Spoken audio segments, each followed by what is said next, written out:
Doctor Alma Maldonado, ¿cómo te va de nueva cuenta? Muchas gracias. Gracias, Carlos. Buenas noches.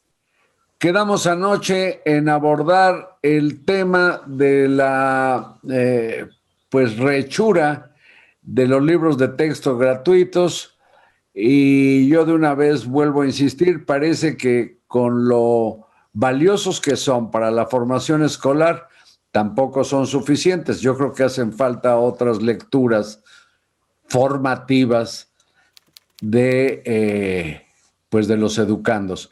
Pero ¿qué piensas de esto que se ha perfilado y que ya se dice van a acomodar los libros a lo que le llaman pues la nueva era o la cuarta transformación? Entonces no sé qué suceda con todo lo que ya se hizo. ¿Cómo se elaboran los libros de texto gratuitos y quiénes los deben hacer y calificar? Que no sea una autoridad política. Bueno, los libros de texto tienen muchas etapas. Fue Jaime Torres Bodet quien decidió que eran un instrumento muy importante del sistema educativo nacional.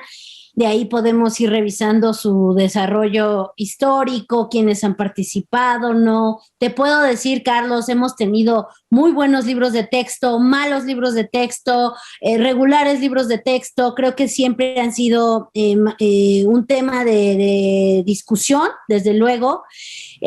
Son muy importantes, son materiales muy importantes para organizar el trabajo escolar y para organizar el trabajo de las maestras y los maestros y para y como una herramienta también de aprendizaje de las niñas y los niños. En muchas casas en este país los únicos libros que hay son los libros de texto. Entonces, como objeto también son muy importantes. Y lo vimos ahora en la pandemia, muchas cosas se tenían que trabajar en los libros de texto o con base en los libros de texto. Entonces, primero contextualizar esto, todos hemos usado los libros de texto, en el sistema privado se usan, quizás en menor medida, pero en general es una presencia escolar importante. Ahora, como digo, han pasado por varias etapas y momentos de reelaboración y de revisión. En esta última, lo que llama la atención son varias cosas. Primero que nada es que el presidente diga que ellos no pueden usar los mismos libros neoliberales del pasado. Y esto es una afirmación muy desafortunada del presidente por varias razones. La primera es que los contenidos de los planes y programas no han cambiado. Entonces, cualquier persona que sabe de educación entiende que primero hay que revisar curricularmente cómo están estos contenidos organizados y después viene la revisión de los materiales, entre ellos los libros de texto. No es al revés. Entonces, si seguimos con los mismos contenidos, si la idea era ya no tener libros neoliberales, tenemos contenidos neoliberales y programas neoliberales, si eso fueran el sentido que le quiere dar el presidente a esto. Pero perdón, esto que apuntas me parece tan insensato como cuando la directora de CONACYT llegó a decir que la ciencia, hasta antes de este gobierno, era neoliberal. Bueno, sí, yo creo que son adjetivos que de los cuales... Pero fíjate la paradoja. Actualmente, con lo que se entienda como neoliberal, pues está enganchada la sociedad mexicana, empezando por el gobierno, con la adquisición de vacunas en laboratorios absolutamente globales, neoliberales y ultracapitalistas. Y con la participación de la iniciativa privada, si le quieres agregar uno más, un elemento más. Entonces, esto de que los libros de texto hayan sido neoliberales, no lo entiendo, porque finalmente, si se tratara, como en las anteriores escuelas, se enseñaban las tablas de multiplicar, pues el 2 por 2 son 4, lo acepte o no un neoliberal, un progresista, un reaccionario, un comunista. Entonces, como que es medio idiota decir que lo hecho es ideológicamente otra cosa, ¿no? La batalla de Puebla o la independencia de México o la enseñanza de la biología, la botánica, la literatura, pues no puede o no debe por qué ideologizarse, ¿no? Yo creo que preocupa mucho de dónde parten para justificar este cambio. Y uno es ese elemento que te cuento. El otro que dice el presidente es que anteriormente no se enseñaba historia, civismo, ética, cosa que la verdad nos deja pensando mucho y uno se pregunta si realmente el presidente pasó por la primaria, porque todos los que pasamos por la primaria recordamos nuestras lecciones de historia. Ahora, que haya disputa política e ideológica sobre los libros de historia, siempre ha habido. Y cada régimen quiere ponerle ahí su sello, un poco su perspectiva. Yo creo que todas estas cosas han pasado, o sea, no es propio de este régimen, pero lo que no podemos permitir es que eso nos lleve a una improvisación de una convocatoria para reformar los libros de texto, que la verdad es muy preocupante por todas las características de esta convocatoria. A ver, dilas. Sí, podemos comparar con otros momentos, ¿no? Nos dicen que ahora no va a haber recursos para otorgarle a quienes resulten ganadores con sus propuestas de libros de texto como en otros momentos, porque además es un trabajo distinto, Carlos. Un maestro, un buen maestro, no tiene por qué saber hacer un libro de texto.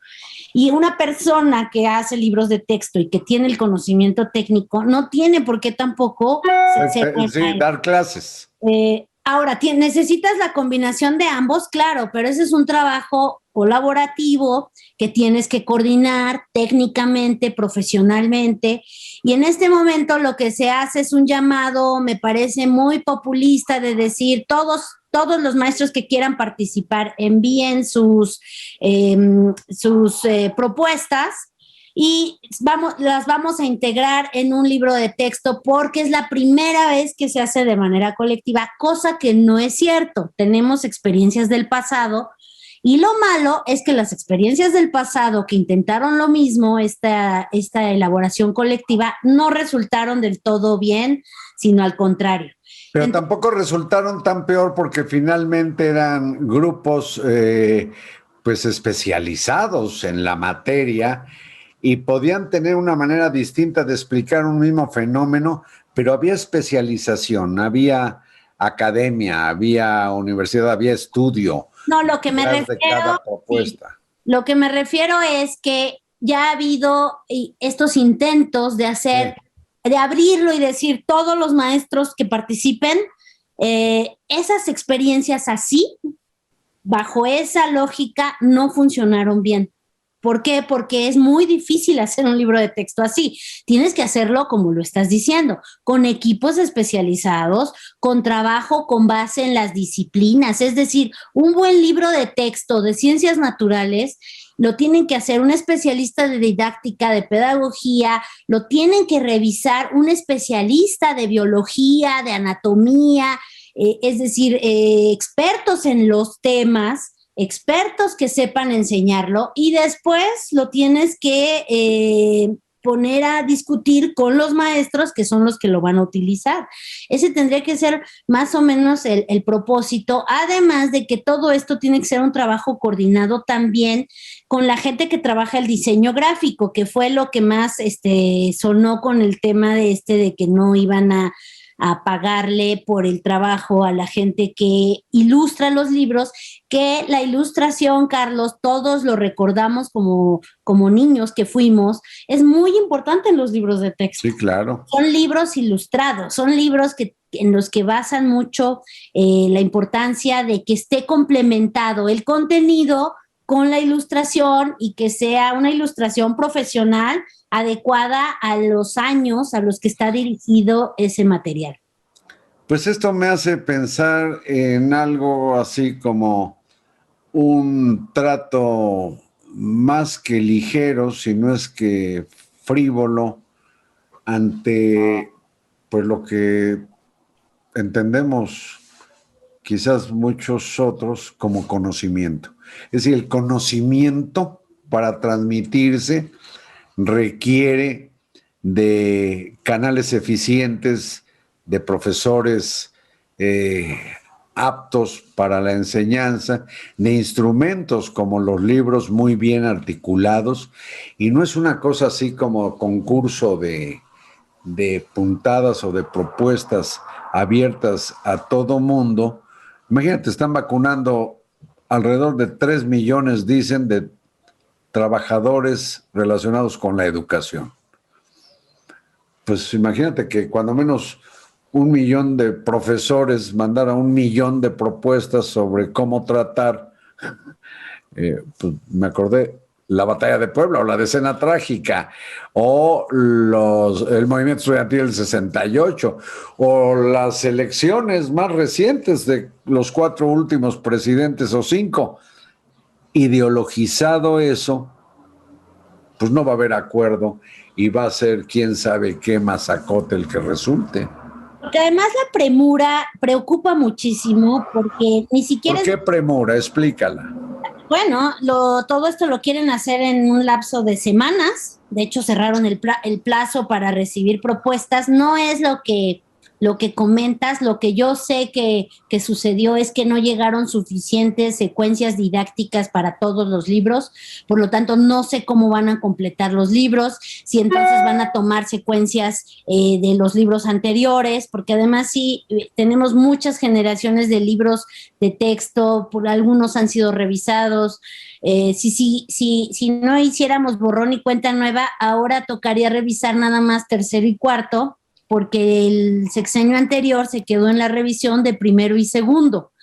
Entonces, preocupa la premura, preocupa que no tengan los conocimientos técnicos y profesionales adecuados, y preocupa sobre todo porque los libros al final son un instrumento muy importante y lo siguen siendo. Pues sin clases presenciales plenas y con problemas adicionales como este de los instrumentos en que se apoyen los profesores y profesoras para impartir clases, pues vaya problema educativo el que tiene México.